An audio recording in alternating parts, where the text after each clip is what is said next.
Ben, moi, je pense que M. Trudeau doit sentir une profonde humiliation parce qu'au lieu que ce soit le Canada qui retire son ambassadeur, c'est l'Arabie saoudite qui retire son ambassadeur par rapport à un geste qui était le minimum, c'était de dénoncer la situation terrible des droits humains, la répression qui sévit contre des gens tout à fait pacifiques, comme Madame Badawi. Sa mère ne demande rien d'autre que le droit des femmes de disposer d'elles-mêmes, de ne pas avoir besoin de l'autorisation de leur frère ou même de leur fils pour subir une opération chirurgicale ou de l'autorisation de leur mari pour voyager. C'est absolument indigne, je pense, d'un pays qui se dit défenseur des droits de l'homme, c'est-à-dire le Canada, d'avoir attendu que ce soit l'Arabie saoudite qui réagisse aussi violemment. C'était à nous de dire nous interrompons toute relation commerciale, toute relation démocratique avec un pays qui applique le programme des talibans et du Daesh sur toute une nation.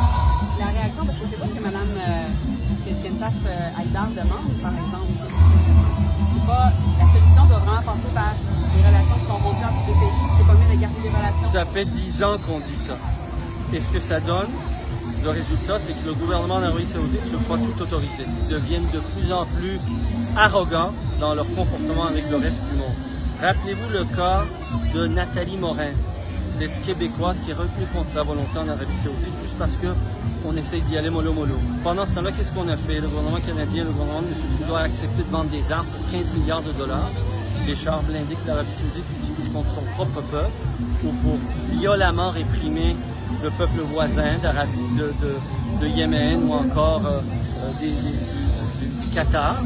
Et le résultat, c'est quoi? C'est que le chef de ce royaume, le roi d'Arabie saoudite, se croit autorisé à agir de manière aussi humiliante pour le Canada. Alors moi, je pense que ça suffit et ça ne sert à rien. On n'a rien obtenu en 10 ans d'atermoiement puis de ce genre de comportement honteux par rapport à un régime qui, je vous rappelle, l'Arabie saoudite, là, c'est un Daesh qui a réussi.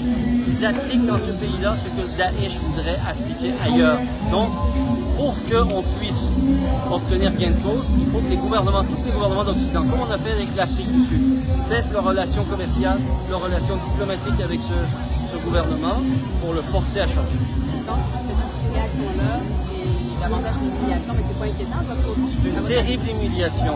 Le peuple d'Arabie saoudite ne verra rien dans les compromis, n'obtiendra rien dans les compromis, comme on n'a rien obtenu depuis toutes ces années.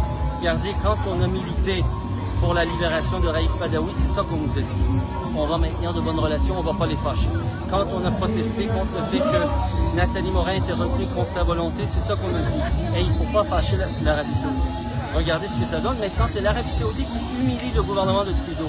C'était à M. Trudeau de retirer son ambassadeur. C'était à M. Trudeau de dire, compte tenu de l'absence de toute réforme démocratique, la violation brutale des droits humains, on va arrêter nos relations commerciales, on va arrêter nos relations diplomatiques. Merci. Merci à vous. Bravo.